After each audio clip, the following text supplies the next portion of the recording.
ano yung pangalawa natin. Pinaplus ba natin yan? Ito na po.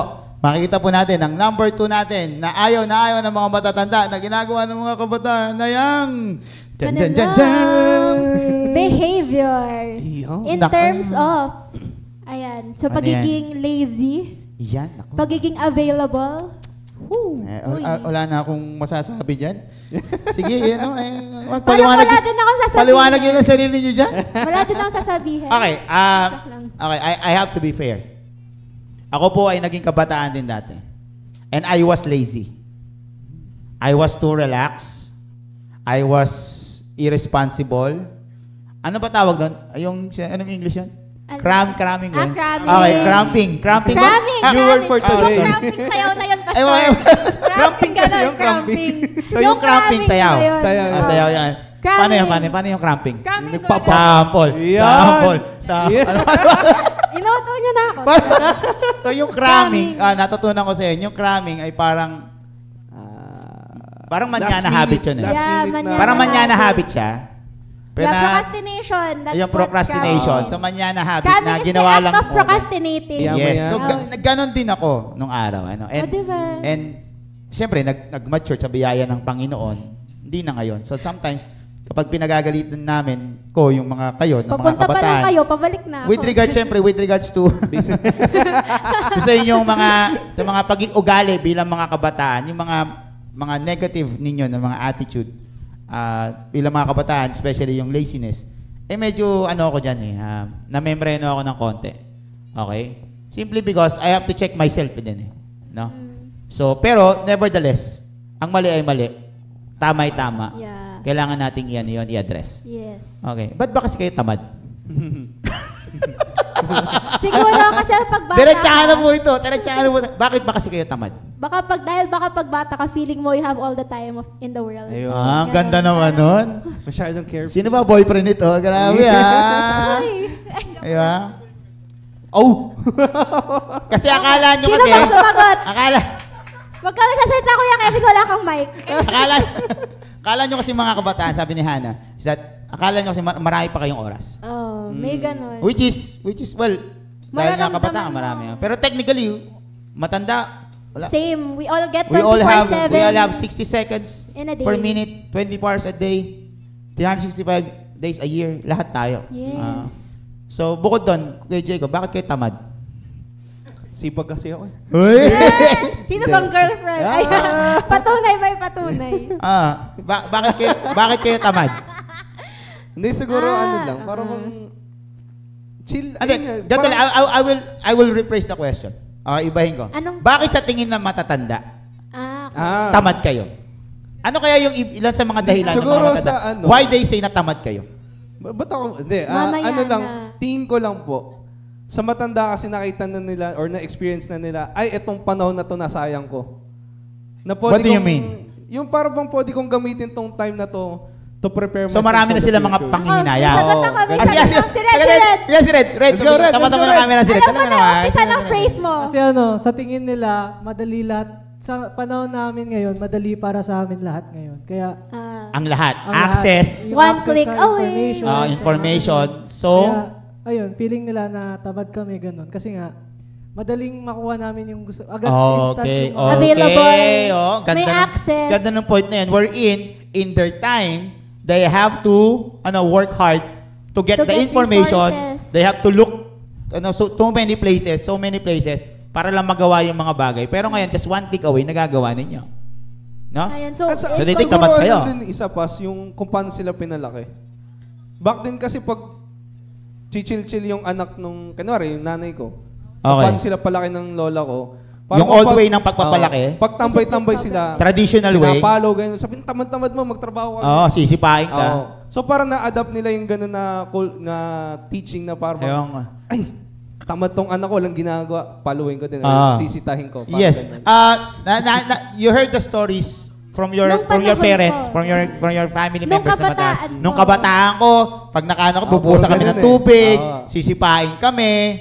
Pag tanghali, hindi sila po pwedeng abutan ng ng sikat ng araw. Kinakailangan they have to be up early in the morning because they have to do farm, mag-work sa field, ganyan. So kayo naman, na-raise kayo on a different time wherein Mas everything is easy. because of technology, everything is easy eh.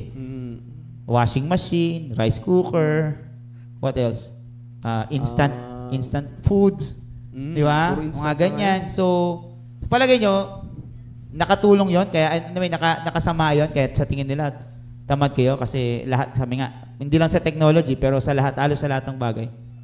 Ganun kayo pinalaki eh. Napapalo ka ba nung araw? Dati. Nung bata. Ngayon, di na Parang ayaw mo napapalo. nang balikan. Di ba? Okay lang naman. Napalo ka? Napalo. Sino pumalo sa'yo? Si Sino? Mami. Si Mami. Okay. Ikaw, Jacob? Oo, napalo Ano, ako ano? ng hanger, ng sintron, ng tsinelas. Napalo ako pag nag-aaway. Nag-aaway. Ikaw, Jacob, napalo ka? Tatay ko ang pumapalo sa Okay, when I ask napalo ka ba, hindi yung pag nag-away tinapik, Ay, pag nag-away, hindi. yung Sentron. talagang dinala ka sa kwarto, Bel. kinwelyuhan ka, dinala ano? ka sa kwarto, Ay, wala naman. naglabas ng pamatpat, Pero naglabas correction ng kasi sa tsinelas, akin eh. at pinano ka sa pader, tapos, pinalo ka na yun. Wala naman ako kasalanan eh. Si ate yung kumupos na kulang din naman ako. Di ba? Ganun. Paghawak na, sorry na. Ganon. Hindi, yung palo, yung ganong palo. Hindi yung like palong tapik or palong ano lang Ano na. talaga, belt talaga, or kaya hanger. Okay. Minsan tsinelas. Actually, isang beses na napalo. Mga random objects din. O, kung anong maunang, Ikaw. Isang beses Ito, na anak napalo. mayaman to. Hindi ko alam Ay, kung hindi. ano eh. Mga anak mayaman. Face the wall. Hindi ko alam kung napalo to eh. Si mama ikaw. kasi iba siya mag-discipline. Ang pinapagawa sa amin yung dipa, yung load sa asin. Or sa munggo, tas may libro kang dalawa sa... Balikan mo na kayo lang, nakaganong ka. Okay. Ayaw kasi ni mama na mamalo. Oo. Okay. So, I think yung mga kabataan niya, mo sa kabataan kasi nasa 20s na kayo ang mga younger ano pa. ngayon. Si younger, mga teens. Kasi ngayon, Pero- Hindi, wala nang ganun ha? Masyado. bawal na. Share ko lang. Bawal. One time kasi, binato ko ng nanay ko eh. Nang ano? Ako yung binato. Ano nga binato sa'yo? Hindi, ako yung binato. Siya yung hinagis. Hinagis ako. Ikaw? Oo, kasi Yung laki mo na yan? Hindi, bata Binato pa ka? ako. Hindi, bata pa ako. Ang Laki ng nanay mo ah. Sino yun? Si Wonder Ang Woman? istorya kasi noon, around preschool ata ako nung Binato ka? Binato talaga, 4 years old lang ako noon. May narinig akong mura, akala ko hindi siya mura. Then nung pwede ba natin sabihin dito? Hindi. Anong yung mura? PI. Wag. PI, sige. Medyo, Hindi, okay lang yan kasi.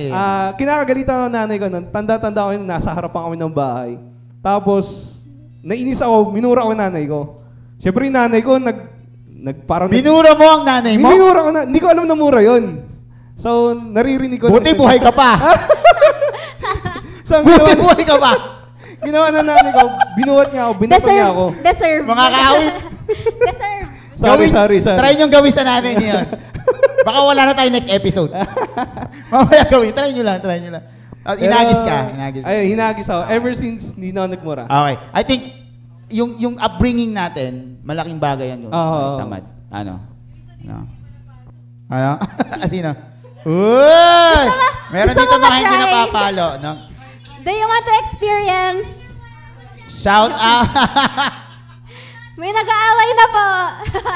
Shout out po sa lahat po ng mga kaawit natin manonood nito na hindi pa po napapalo. No? Di kayo na. Okay? Sana Pero, all.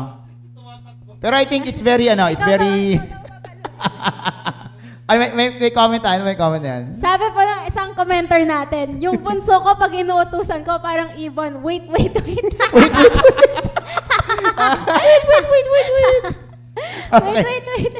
Okay, nagkakaintindihan na tayo.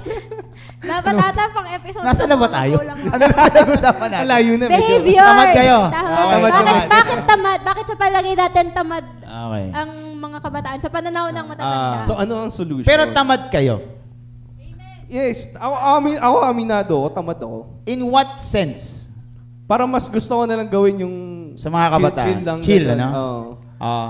Tamad kayo or sabi nga nyo nga, madali nyo lang na nagagawa yung mga bagay. So, akala nila, tamad kayo. Or mas Hindi, practical tamad lang talaga kayo. ako.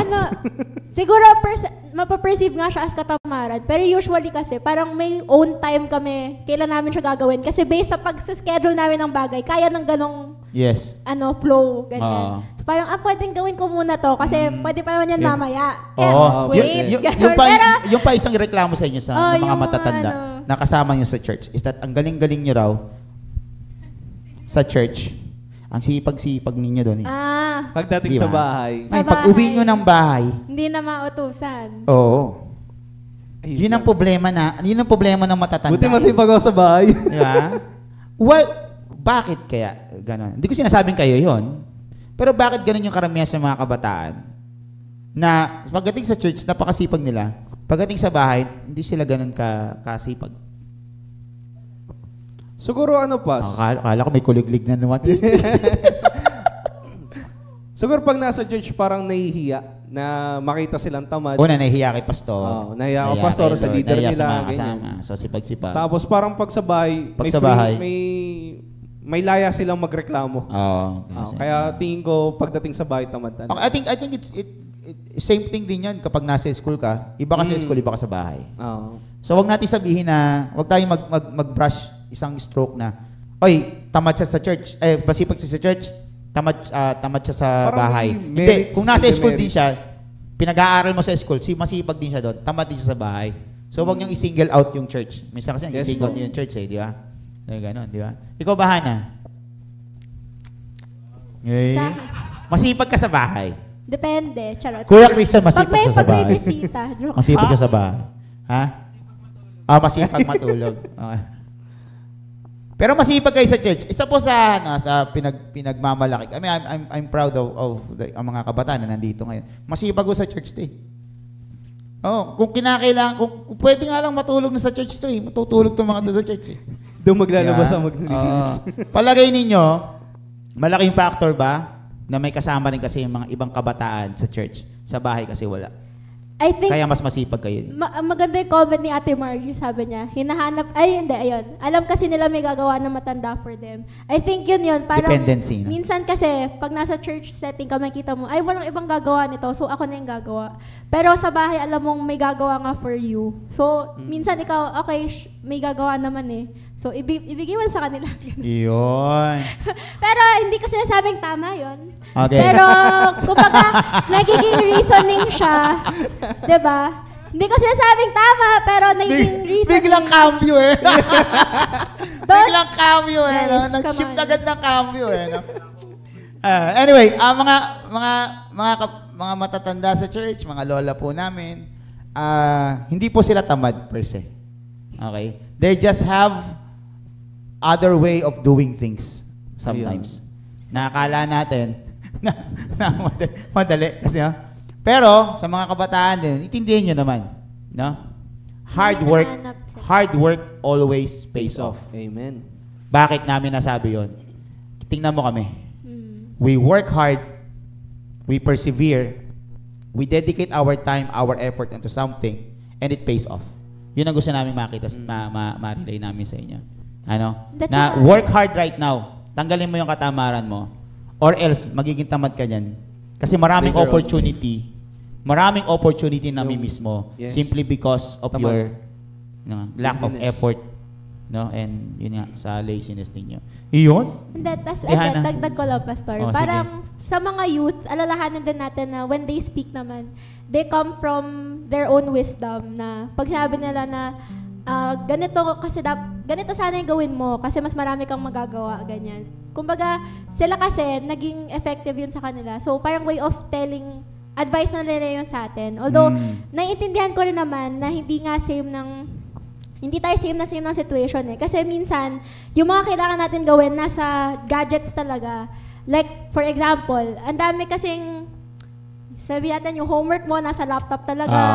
Yung Andun na lahat i-research eh. mo, meron kang i-edit na, let's say, poster, ganyan. Yes. Nakaharap ka talaga sa gadgets. And for them, minsan ang dating is, puro na lang siya gadgets. And the thing is, nandun yung gagawin natin. Yes. So, Ang minsan ganda na, maganda nagkakaroon yan. ng misunderstanding You have, na, mga Oo. kababayan, mga kalalakihan, mga lolo't lola, nanay, pakinggan niyo po ang sinasabi ng mga kabataan. Ayun, minsan yung klase po namin nasa online din, gano'n. Yes. So, hindi porket nakaharap kami sa phones namin is wala nang kabuluhan yung ginagawa. Lusot! Lusot yan! Driver eh! Driver eh! Relation